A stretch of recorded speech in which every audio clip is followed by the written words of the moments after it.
Welcome to Sathya's life style channel. இன்றைக்கி நம்ம பார்க்க போகிறது வந்து ஒரு மீல் காம்போ ரெசிபி தான் பார்க்க போகிறோம். இன்றைக்கி வந்து நம்ம ஒரு சாம்பார் ரெசிபியும் அதோட வந்து நம்ம ஒரு ஃப்ரையும் பார்க்க போகிறோம். முள்ளங்கி சாம்பாரும் பேபி பொட்டேட்டோ ஃப்ரையும் தான் பார்க்க போகிறோம். இந்த மீல் காம்போ வந்து நல்லாயிருக்கும். டேஸ்ட்டு இந்த ரெண்டுத்துக்குமே நல்லா ஒரு அல்டிமேட் காம்போவாக இருக்கும். இது எப்படி பண்ணலான்றதை பார்க்கலாம்.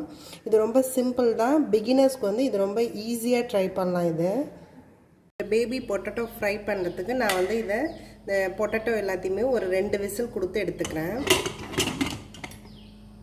இந்த பேபி பொட்டேட்டோ ஃப்ரைக்கு நம்ம வந்து ஒரு பொடி ஒன்று ரெடி பண்ணணும். அதுக்கு வந்து நான் ஒரு 2 ஸ்பூன் கிட்ட உளுந்து எடுத்துக்கிறேன்.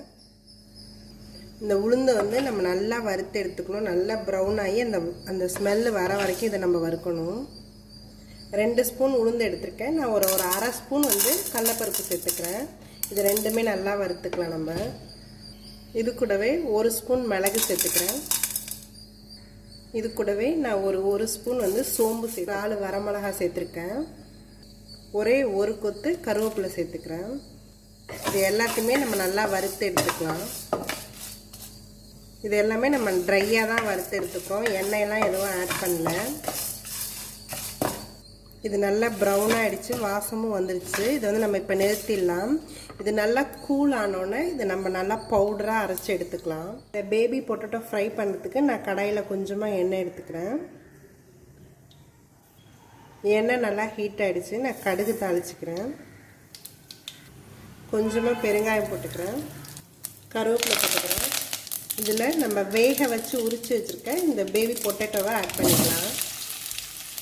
இந்த பொட்டேட்டோ எல்லாத்தையும் நம்ம எண்ணெயிலேயே நல்லா வதக்கிக்கலாம். இது நல்லா எண்ணெயில் கொஞ்சம் ஃப்ரை ஆகணும். கொஞ்சமாக சால்ட் ஆட் பண்ணிக்கிறேன். இது இப்போ லைட்டாக ப்ரௌன் ஆக ஆரம்பிக்குது. இன்னுமே கொஞ்சம் நல்லா இது இந்த ஆயிலில் ஃப்ரை ஆகணும். மேலே வந்து அவுட்டர் லேயர் வந்து நல்லா கிறிஸ்பியாக இருக்கணும், உள்ளார நல்லா சாஃப்டாக இருக்கணும். அதனால் நம்ம இன்னுமே கொஞ்சம் இதை நல்லா வறுத்து எடுத்துக்கலாம். இப்போ இது நல்லா வறுத்துருச்சு, ப்ரௌன் ஆகிடுச்சு. நம்ம வந்து ஒரு பொடி ஒன்று வறுத்து பொடி பண்ணோம் இல்லையா ட்ரையாக, அதை வந்து இப்போ இதில் ஆட் பண்ணிக்கலாம்.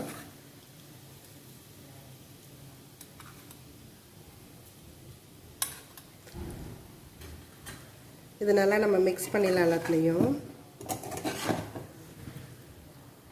இது நல்லா இந்த பொடியோட மிக்ஸ் ஆகணும். எல்லா சைடும் இந்த பொடி வந்து அதில் கோட்டாகி வரணும். இது ஒரு 2-3 மினிட்ஸ் இந்த ஹீட்லேயே இருக்கட்டும். இதில் லாஸ்ட்டாக கொஞ்சமாக கருவேப்பிலை ஆட் பண்ணிக்கிறேன். இது இப்போ நல்லா ட்ரை ஆகிடுச்சு. நல்லா இதுக்கு எல்லா இடத்துலையும் மசாலாவும் நல்லா கோட்டாகிடுச்சு. இதை வந்து நம்ம இப்போ நிறுத்திடலாம். இது ரெடி ஆகிடுச்சு.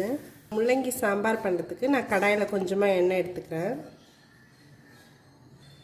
எண்ணெய் நல்லா ஹீட் ஆகிடுச்சு. நான் முதல்ல கடுகு உளுத்தம் பருப்பு தாளிச்சிக்கிறேன். 2 வரமிளகாய் போட்டுக்கிறேன். கொஞ்சமாக பெருங்காயம், கருவேப்பிலை, ஆனியன் ஆட் பண்ணிக்கிறேன். நான் வந்து இன்றைக்கி பெரிய வெங்காயம் தான் எடுத்துருக்கேன். நீங்கள் ஸ்மால் ஆனியன் சாம்பார் வெங்காயம் இருந்தால் அதுவே சேர்த்துக்கலாம். அது நல்லாயிருக்கும் டேஸ்ட்டு. இது நல்லா நம்ம வதக்கிக்கலாம் வெங்காயத்தை. நான் கொஞ்சமாக சால்ட் ஆட் பண்ணிக்கிறேன். இதுலையே கொஞ்சமாக பூண்டு வந்து நான் இந்த மாதிரி பீசஸாக கட் பண்ணி வச்சுருக்கேன், அதையும் ஆட் பண்ணிக்கிறேன். இது வந்து கொஞ்சம் வதங்கியிருக்கு. இந்த அளவுக்கு வதங்கினா போதும். லைட்டாக இப்போ நமக்கு அந்த கிளாஸி எஃபெக்ட் வர ஆரம்பிச்சிருச்சு. இப்போ வந்து நம்ம இந்த கட் பண்ணி வச்சுருக்க முள்ளங்கி எல்லாத்தையும் இதில் ஆட் பண்ணிக்கலாம்.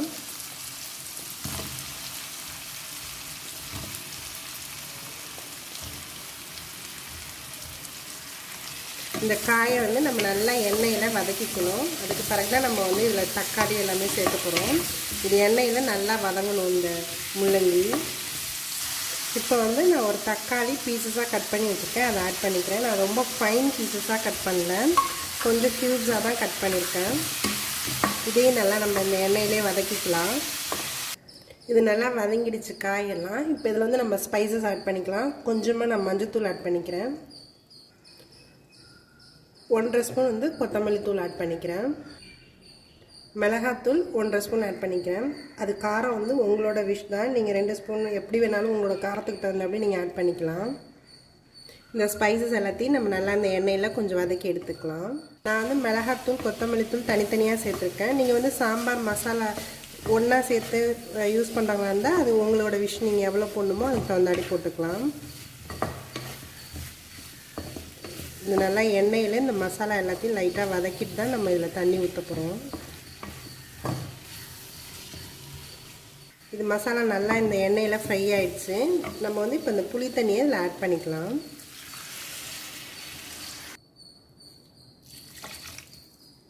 இது நல்லா கொதிக்க ஆரம்பிச்சிருச்சு. நம்ம இதை க்ளோஸ் பண்ணி வச்சிடலாம். ஒரு 5 to 10 மினிட்ஸ் இது நல்லா வேகட்டும். இப்போ இது நல்லா 5 மினிட்ஸ் ஆகிடுச்சு. இந்த காய் எல்லாமே நல்லா வெந்திருக்கும். இப்போ இந்த காய் எல்லாமே நல்லா வெந்துருச்சு. நம்ம வந்து இப்போ வேக வச்ச பருப்பு வந்து இதில் ஆட் பண்ணிக்கலாம். இப்போ இந்த பருப்பை நல்லா மிக்ஸ் பண்ணிக்கலாம். இந்த பருப்பை ஆட் பண்ணியாச்சு. ஒரே ஒரு கொதி தான் இது கொதிக்கணும், ரொம்ப கொதிக்கக்கூடாது. பருப்பு ஆட் பண்ணால் ஒரு கொதி கொதிச்சா தான் சாம்பார் நல்லாயிருக்கும். அதனால் இது கொதிக்கட்டும். இந்த சாம்பார் இப்போ ரெடி ஆகிடுச்சு. லாஸ்ட்டாக கொஞ்சமாக கொத்தமல்லி தழை தூவி நிறுத்திடலாம். இந்த முள்ளங்கி சாம்பார் ரெடி ஆகிடுச்சு. அதேமாதிரி இந்த பேபி பொட்டேட்டோ ஃப்ரையும் ரெடி ஆகிடுச்சு. இது ரெண்டுமே நல்ல காம்போவாக இருக்கும். இதை நீங்களும் ட்ரை பண்ணி பாருங்கள். இந்த பேபி பொட்டேட்டோவில் நம்ம இந்த பொடி போட்டிருக்கிறது நல்லா வாசனையாகவும் இருக்கும், நல்ல கிறிஸ்பியாக இருக்கும், உள்ளார நல்லா சாஃப்டாக இது நல்லாயிருக்கும். சூப்பராக இது ஒயிட் ரைஸ்க்கு இது நல்ல ஒரு மீல் காம்போவாக இருக்கும். இது நீங்களும் ட்ரை பண்ணி பாருங்கள். என்னோடய வீடியோஸ் எல்லாத்தையும் பாருங்கள். மறக்காமல் எங்கள் சேனலை சப்ஸ்கிரைப் பண்ணுங்கள். தேங்க்யூ ஃபார் வாட்சிங்.